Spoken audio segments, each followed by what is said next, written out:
നീ എന്താ മടിച്ചിരിക്കുന്നേ? വാ, അകത്തേക്ക് കയറ്. അല്ല, നമുക്കിപ്പോ റൂം എടുക്കേണ്ട അത്യാവശ്യം ഇല്ലല്ലോ. പുറത്ത് വല്ല പബ്ലിക് പാർക്കിലും പോയിരുന്നാ പോരെ? ഈ ചൂടിൽ വെയിലത്തോ? നിനക്കെന്താ ഭ്രാന്തായോ?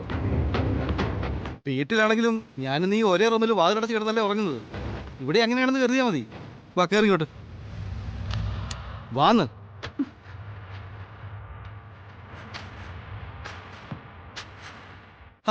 എന്താ കൊച്ചമ്മ ഈ നോക്കുന്നത്? ഓ, ഈ സൗകര്യങ്ങളൊന്നും അത്ര പോരായിരിക്കും. വീണ്ടും ഞാൻ പറയുവാ, ഇവിടെ റൂം എടുക്കണ്ടായിരുന്നു. എനിക്കെന്തോ ഒട്ടും കംഫർട്ടായിട്ട് തോന്നുന്നില്ല. എനിക്ക് പക്ഷെ ശരിക്കും കംഫർട്ടായിട്ടാണ് തോന്നുന്നത്. തിരക്കിൽ നിന്നൊക്കെ ഒറ്റപ്പെട്ട ഒരു സ്ഥലം, സകല ഉടായ്പകളും വന്ന് മുറിയെടുക്കുന്ന ഒരു ലോഡ്ജ്, ഒറ്റയ്ക്കൊരു മുറി, ഇവിടെ ഞാനും നീയും മാത്രം. നിങ്ങൾ എന്താ ഉദ്ദേശിക്കുന്നത്? എനിക്ക് മനസ്സിലായില്ല. അല്ലെങ്കിൽ തന്നെ ഞാൻ പറയുന്ന എന്ത് കാര്യമാണ് നീ മനസ്സിലാക്കിയിട്ടുള്ളത്? അന്ന് ആ ഹോട്ടലില് നീ മയങ്ങിക്കിടന്ന ദിവസം ഇമ്മോറൽ ട്രാഫിക്കിന് പോലീസ് അറസ്റ്റ് ചെയ്തേനെന്ന് പറഞ്ഞിട്ട് നിനക്ക് മനസ്സിലായോ? ഇല്ലല്ലോ. നീ എന്റെ ഭാര്യയാണെന്ന് വരുത്തി തീർത്താൽ നിന്റെ ജീവിതവും എന്റെ ജീവിതവും രക്ഷപ്പെടും. അതിനുവേണ്ടിയാ ഞാൻ താലി കെട്ടിയെന്ന് പറഞ്ഞിട്ട് മനസ്സിലായോ? ഒരിക്കലും ഇല്ല. ഒരു പുരുഷൻ ഒരു പെണ്ണിനെ താലി കെട്ടുവാനും ഭാര്യയാക്കാനും ആഗ്രഹിക്കുന്നത് കാമം കൊണ്ടല്ല, അവളോടുള്ള ഇഷ്ടം കൊണ്ടും ബഹുമാനം കൊണ്ടുമാണെന്ന് എന്നെങ്കിലും നീ മനസ്സിലാക്കിയിട്ടുണ്ടോ? ഇല്ല. നിനക്കൊന്നും ഒരിക്കലും മനസ്സിലായിട്ടില്ല ആരതി. ഒന്നും ഒരിക്കലും മനസ്സിലാക്കാൻ നീ ശ്രമിച്ചിട്ടുമില്ല. പക്ഷെ ഇനി ചിലതൊക്കെ നീ മനസ്സിലാക്കും. അത് മനസ്സിലാക്കിയിട്ട് നിന്നെ ഈ മുറിയിൽ നിന്ന് പുറത്തു വിടൂ. അത് ഞാൻ തീരുമാനിച്ചു കഴിഞ്ഞതാ. നിങ്ങൾ എന്താ ഉദ്ദേശിക്കുന്നത്? ധൃതി വെക്കല്ലേ, ചേട്ടൻ എല്ലാം പറഞ്ഞുതരാം. ഒന്ന് സമാധാനപ്പെട്.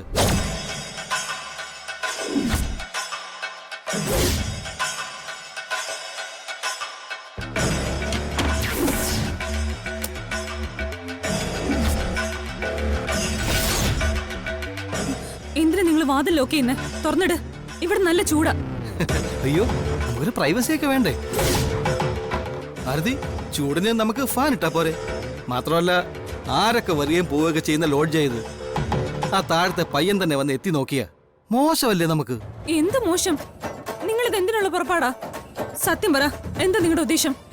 കാലം കുറച്ചായില്ലേ നീ എന്നെ ഇങ്ങനെ ഇട്ട് പന്ത് കളിക്കാൻ തുടങ്ങിയിട്ട്. മാത്രമല്ല, എന്നെ പോലെ ഒരു കുരിശിനെ എല്ലാവരും കൂടി എടുത്ത് നിന്റെ തലയിൽ വെച്ച് തന്നേക്കുവാണെന്നല്ലേ നീ പറയുന്നത്? പക്ഷെ ശരിക്കുള്ള കുരിശ് ആരാ? നീ തന്നെ. ഇത്രയും കാലം നീ എന്റെ നേരെ നായാട്ട് നടത്തി. ഇവിടെ ഇപ്പോ എന്റെ ഊഴവ. പൂച്ച എലിയെ ഇട്ട് തട്ടിക്കളിക്കുന്നത് പോലെ ഞാനിപ്പോ നിന്നെ ഇവിടെ ഇട്ട് തട്ടിക്കളിക്കാൻ പോവാ.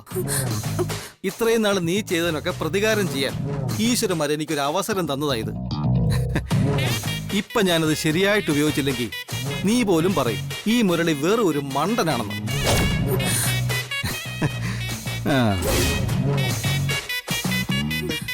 എന്താ എന്താ നിങ്ങളുടെ ഭാവം? എന്നെ ഉപദ്രവിക്കാനാണോ? ഇതൊക്കെ ഒരു ഉപദ്രവമാണോ ഡാർലിംഗ്? പ്രേമമല്ലേ, നല്ല ഒന്നാന്തരം അടിച്ചുപൊളി പ്രേമം. ഞാനിവിടെ കിടന്ന് നിലവിളിച്ച് കൂവും. കൂവടി, സകല ശബ്ദം എടുത്ത് വിളിച്ചു കൂവ്. ആര് വരെ നിന്നെ രക്ഷിക്കാനെന്ന് ഞാനൊന്ന് കാണട്ടെ. അടുത്ത് വരരുത്, അടുത്ത് വരരുതെന്നാ പറഞ്ഞ. അങ്ങനെ നിങ്ങൾ പേടിച്ചാലോ ഡാർലിംഗ്? ഞാൻ നിന്റെ ഭർത്താവല്ലേ? എനിക്കില്ല ചില അവകാശങ്ങളും അധികാരങ്ങളും ഒക്കെ.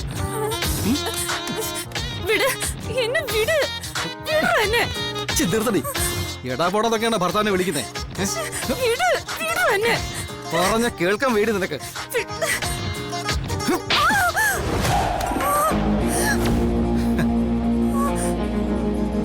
ഇന്ന് തീർന്നു നിന്റെ അഹങ്കാരം.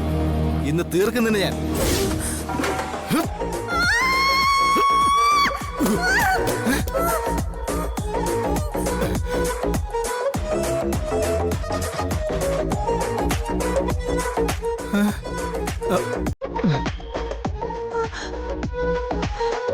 എന്തു പറ്റിയായിരുന്നു? നീ എന്തിനാ വിളിക്കുന്നത്?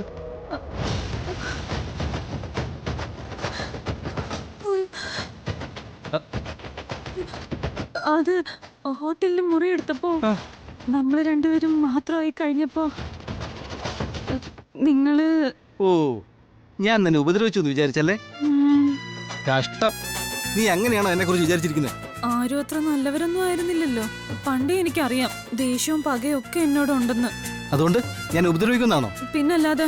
തനിച്ചൊരു ഹോട്ടൽ മുറിയിൽ കിട്ടിയാ നിങ്ങൾ എന്നെ വെറുതെ വിടുവോ? വാടക കുറഞ്ഞ ഹോട്ടൽ മതി, വലിയ ശല്യോ ശബ്ദം ഒന്നുമില്ലാത്ത ഹോട്ടൽ മതി എന്നൊക്കെ പറയുന്ന കേട്ടല്ലോ. എന്തിനാ അത്?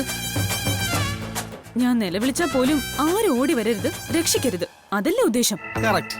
എങ്ങനെ മനസ്സിലായി? എന്റെ ദൈവമേ, നമിച്ചു. ചായ കുടിച്ചു കഴിഞ്ഞെങ്കിലേ ഗ്ലാസ് ഇങ്ങിതാ.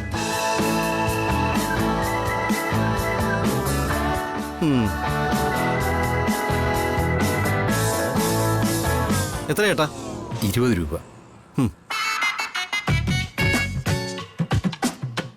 ദാ. ശരി. വാ വാ, നമുക്ക് പോവാം.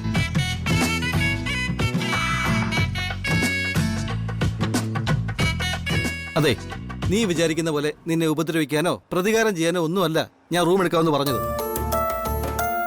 വളരെ പ്രധാനപ്പെട്ട എക്സാം അല്ലേ നടക്കാൻ പോകുന്നത്. നന്നായിട്ട് പഠിക്കാനും രാത്രി സുഖമായിട്ട് ഉറങ്ങാനും രാവിലെ ഫ്രഷായി പോകാനും ഒക്കെ പറ്റണമെങ്കിൽ റൂം എടുത്തേ പറ്റൂ. വേണ്ട വേണ്ട, ഒരു റൂം എടുക്കണ്ട, ഞാൻ സമ്മതിക്കില്ല അതിന്. പിന്നെന്താ പ്ലാൻ? ഈ റോഡിലൂടെ തേരാ പര നടക്കാനോ? നടക്കണമെന്ന് നിർബന്ധമൊന്നുമില്ലല്ലോ. എവിടെയെങ്കിലും ഇരിക്കാൻ സ്ഥലം കിട്ടുമെന്ന് നമുക്ക് നോക്കാം. ആ, കിട്ടും കിട്ടും. പൂരം നടക്കുന്ന സ്ഥലമാണെങ്കിലേ വല്ല ആനപ്പുറവും കിട്ടും, കേറി ഇരുന്നാ മതി. ആനപ്പുറമെങ്കിൽ അത്. എന്തായാലും നിങ്ങളുടെ കൂടെ ഒരു ഹോട്ടലിലേക്ക് ഞാൻ വരുന്നില്ല. അതിന് വെച്ച വെള്ളം അങ്ങ് വാങ്ങി വെച്ചാ മതി.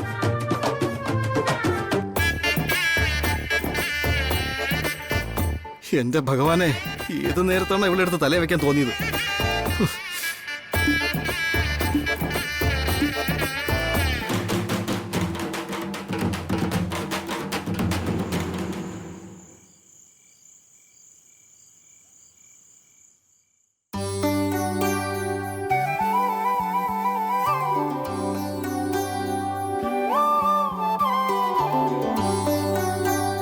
അല്പം കറി കൂടി ഒഴിക്കട്ടെ.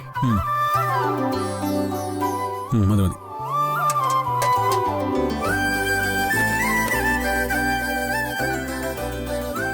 ആഹാ, അച്ചോട്ട് ഇപ്പോഴാണോ വരുന്നേ? ഭക്ഷണം ചൂടോടെ തന്നെ കഴിക്കണ്ടേ? ഇരിക്കെ. എനിക്ക് ഇത്തിരി തണുത്തിട്ട് മതി. അച്ഛന് നല്ല വിശപ്പായി കാണും. അതല്ലേ ഞാനും അമ്മയും വരുന്നതിന് മുൻപേ ഇരുന്ന് കഴിച്ചത്. അത് കറക്റ്റ്.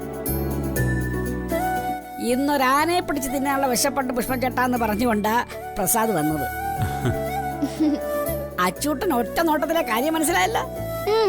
അതാണ് അച്ചൂട്ടന്റെ മാജിക്. അത് പിന്നെ അവൻ എന്റെ മോനല്ലേ പുഷ്പേട്ട. അച്ഛൻ അവന് വേണ്ടി ജോലിയൊക്കെ ചെയ്ത് ക്ഷീണിച്ചു വരുമ്പോ ഇത്തിരി വിശപ്പൊക്കെ ഉണ്ടാവുമെന്ന് അവൻ അറിയാം, അല്ലേ മോനെ? അതെ അതെ, അച്ഛൻ ഇഷ്ടം പോലെ തട്ടിക്ക് വെച്ചാ ഓൾ ദ ബെസ്റ്റ്. മോരിക്കെ. കണ്ടോ അഞ്ജലി, ഇപ്പൊ അവര് രണ്ടുപേരും ഒന്നായി, ഞാൻ പുറത്ത്. പ്രസാദേട്ടന്റെ കാര്യം വരുമ്പോഴേ ഞാനും ഔട്ടാ പുഷ്പം ചേട്ടാ. ഇവന്റെ അടുത്തേ ഒരു വിലയില്ല നമുക്കിപ്പോ. അതെ, അതിനകത്ത് കുറച്ച് കാര്യമുണ്ട്. ഒത്തിരി നാൾ സ്കൂളിലും ഫ്രണ്ട്സിന്റെ അടുത്തും ഒക്കെ അച്ഛനില്ലാത്ത കുട്ടിയായിട്ടാ ഞാൻ നടന്നത്. പിന്നീട് എന്തുമാത്രം പ്രാർത്ഥിച്ചു കഴിഞ്ഞപ്പോഴാ ഇതുപോലെ നല്ലൊരു അച്ഛനെ എനിക്ക് കിട്ടിയതെന്നറിയാമോ? ഒരിക്കലും ഞാൻ ഈ അച്ഛനെ കുറ്റം പറയില്ല. എനിക്ക് എല്ലാത്തിനും വലുത് എന്റെ അച്ഛനാ. താങ്ക് യു അച്ചൂട്ടാ, നീയാണ് എന്റെ സൂപ്പർ ബോയ്. അല്ല, അച്ഛന് ഈ ലോകത്ത് ആരോടാ ഏറ്റവും ഇഷ്ടം? എന്നോടാണോ അതോ അമ്മയോടാണോ? സത്യം പറ. അത് പിന്നെ ചോദിക്കാനുണ്ടോ? അഞ്ജലി മോട് കഴിഞ്ഞിട്ട് പ്രസാദന് ആരും ഉള്ളൂ. ആര് പറഞ്ഞു പുഷ്പം ചേട്ടനോടത്? എനിക്ക് എന്റെ മോനെ ഏറ്റവും വലുത്. കണ്ടു വച്ചാ, അമ്മക്കിപ്പോ എന്നോട് ഇത്തിരി അസൂയുണ്ടെന്നാ തോന്നേ. ഒരസൂയയില്ല. ഉറങ്ങാറാവുമ്പോഴേ നീ അമ്മയെ അന്വേഷിച്ചു വരുമല്ലോ കെട്ടിപ്പിടിച്ച് കിടക്കാൻ. അപ്പൊ ഞാൻ മറുപടി തരാം കേട്ടോ. അയ്യോ മോനെ, അമ്മ വേണമെങ്കിൽ അറിയാലോ. ഇനിയിപ്പോ എന്താ ചെയ്യും നമ്മള്? ഇരുട്ടത്തിരുത്തി ചോറ് കൊടുത്തിട്ട് വെളിച്ചത്തിൽ കിടത്തി ഉറക്കാം നമുക്ക്.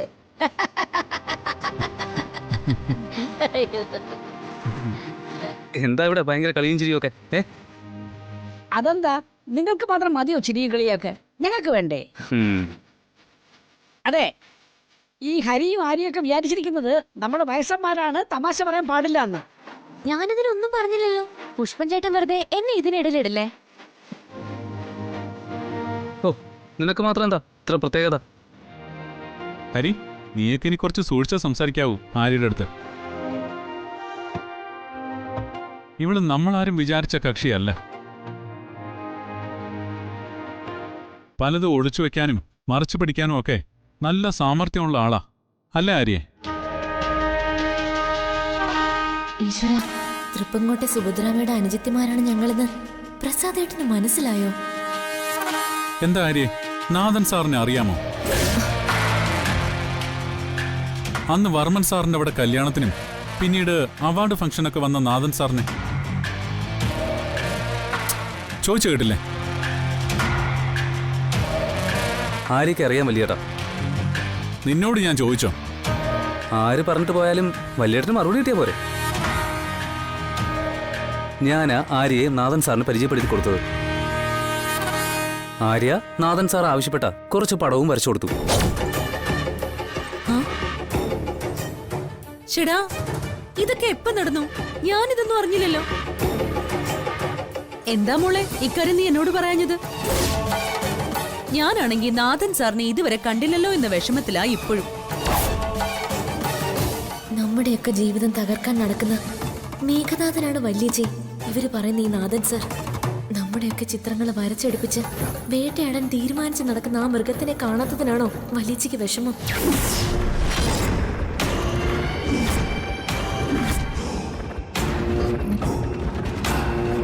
പറയത്തതിന് കാരണമുണ്ട്. അപ്പോഴല്ലേ അച്ഛനും അമ്മയും നാട്ടിൽ നിന്ന് വന്നിട്ട് ഇവിടെ തൃശ്ശൂർ പൂരവും നടത്തിയിട്ട് പോയത്.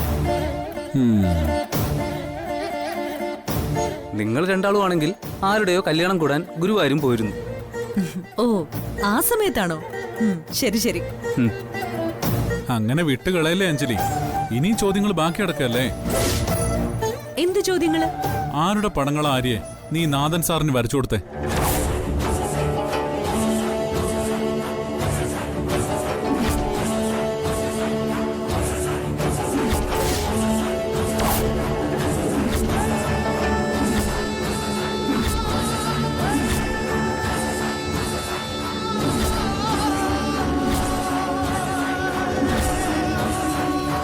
പറയാൻ ബുദ്ധിമുട്ടാണെങ്കിൽ വേണ്ട, പക്ഷേ അദ്ദേഹം ആ ചിത്രങ്ങൾ എന്നെ കാണിച്ചു, കണ്ടു ഞാനത്.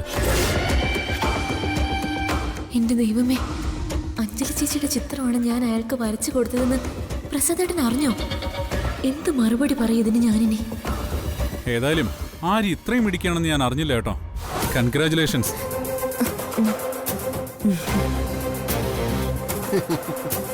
സത്യം പറഞ്ഞ നാഥൻ സാർ പറഞ്ഞു കേട്ടപ്പോ എനിക്ക് രോമാഞ്ചം വന്നു.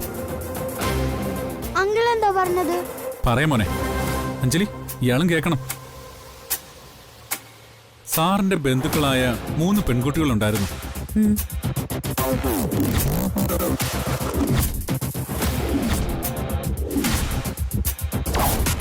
വളരെ ചെറുപ്പത്തിലെ അവരെ കാണാതായി.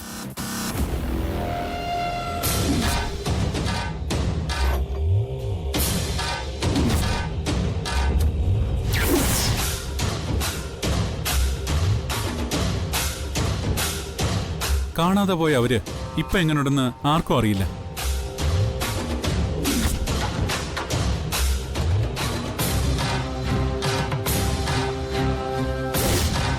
കണ്ടുപിടിക്കാൻ ഒരു വഴിയില്ലാതായപ്പോഴാ ഒരു പഴയ ഫോട്ടോ ആര്യ ഏൽപ്പിച്ചത്. അതിലെ അന്നത്തെ കുട്ടികളുടെ ഇന്നത്തെ രൂപം എങ്ങനെയാണോ അതുപോലെ പെർഫെക്റ്റായി ആര്യ അവരെ വരച്ചു കൊടുത്തുവെന്നാ സാറ് പറഞ്ഞത്. ഇത്രയും അനുഗ്രഹീതയായ ഒരു ചിത്രകാരി വേറെ ഇല്ലെന്ന് ഒരു കോംപ്ലിമെന്റ് നാഥൻ സാർ പറഞ്ഞു. ആഹാ, മിടിക്കാണല്ലോ മോളെ നീ. കൺഗ്രാറ്റ്സ്.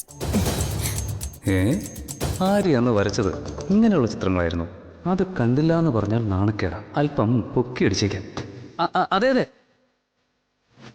ആര്യയുടെ കഴിവുകൾ ഇനി നിങ്ങളൊക്കെ കാണാൻ പോകുന്നേ ഉള്ളൂ. ഓ, എന്ത് കാണാനാ? ഇതുവരെ ആരുടെയെങ്കിലും ഒരു ചിത്രം ആര്യമോൾ വരയ്ക്കുന്നത് ഞാൻ കണ്ടിട്ടില്ല. വിളക്ക് കത്തിച്ച് പറയുടെ കീഴിൽ വെച്ചാൽ എങ്ങനെ ബാക്കിയുള്ളൊരു വട്ടം കാണും? എന്നാ ഇനി വിളക്ക് കത്തിച്ച് മേശപ്പുറത്ത് വെച്ചിട്ട് തന്നെ ബാക്കി കാര്യം. ദേ, നിങ്ങൾ ആര് വേണമെങ്കിലും ഏത് ചിത്രം വേണമെങ്കിലും മനസ്സിൽ വിചാരിച്ചോ, ആര്യ അത് വരച്ചു തരും. അത് ഉറപ്പാ. ഞാനൊരു മങ്കിയെ വിചാരിക്കാം, അത് വരച്ചു തരാമോ? അതിനെന്തിനാവാ പ്രത്യേകം കുരങ്ങനെ വരയ്ക്കുന്നേ? നീ കണ്ണാടി പോയി നോക്കിയാ പോരെ, കാണാലോ. മങ്കിനാണല്ല, ഹരിയങ്ങളാ, ഒറാങ്ങൂട്ടൻ.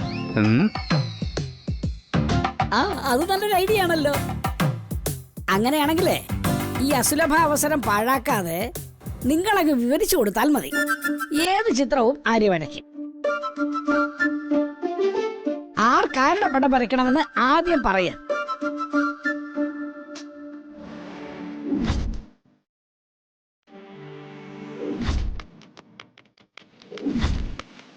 രാധ, എൻ്റെ രാധ ഇപ്പോൾ കാണാൻ എങ്ങനെയുണ്ടാവും? പറഞ്ഞാൽ ആര്യ വരച്ചു തരുമോ?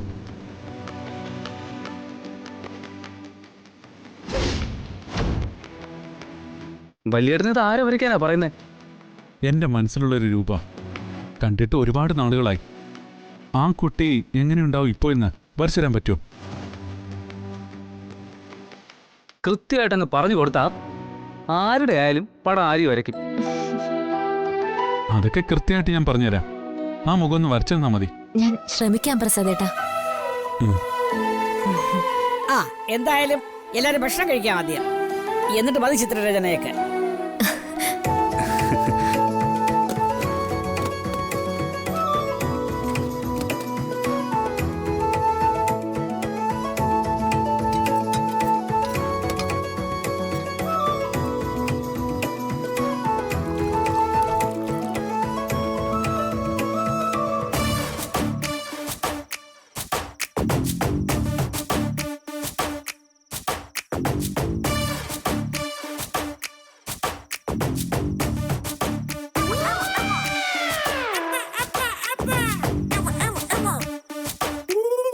എടീ, എന്താ അതിന്റെ ഉദ്ദേശം?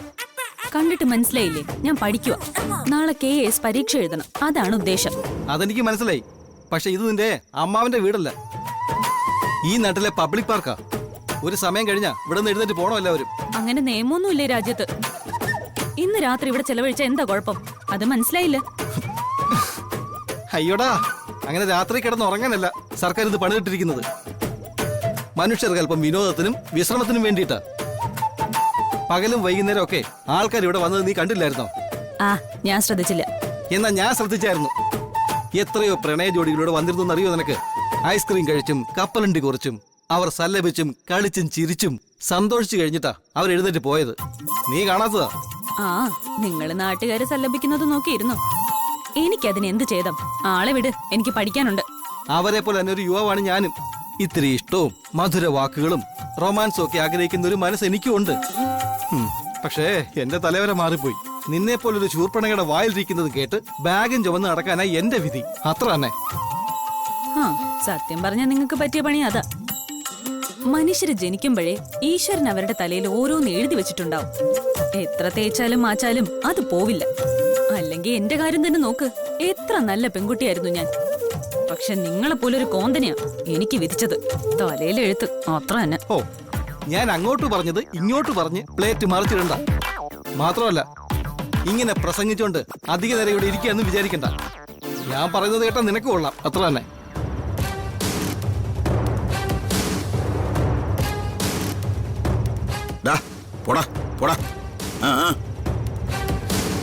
ഓ, ഒരു ലോഡ്ജിൽ പോയി മുറി എടുക്കണമെന്നായിരിക്കും.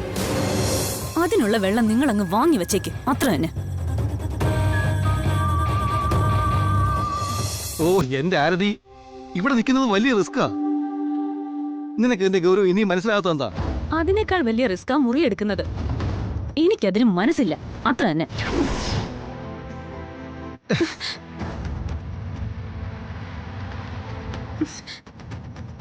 ആരാ അവിടെ?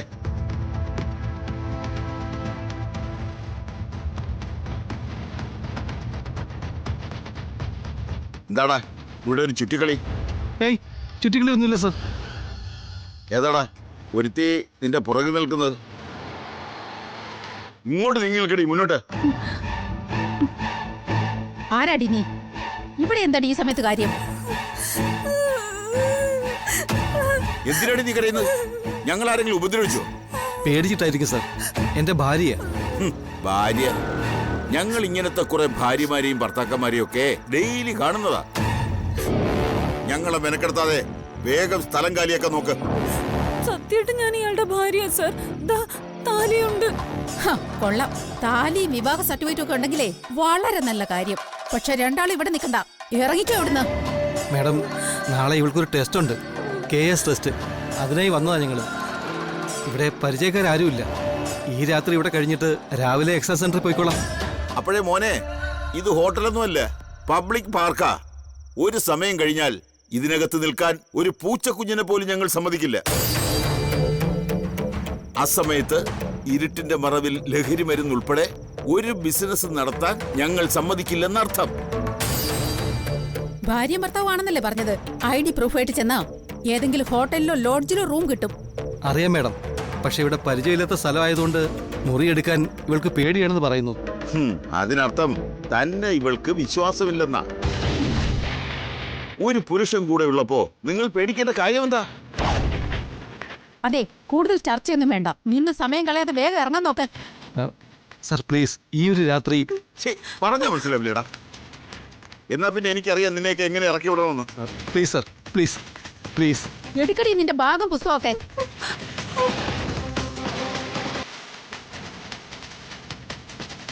നടക്കേ. വാ ഇങ്ങോട്ട്.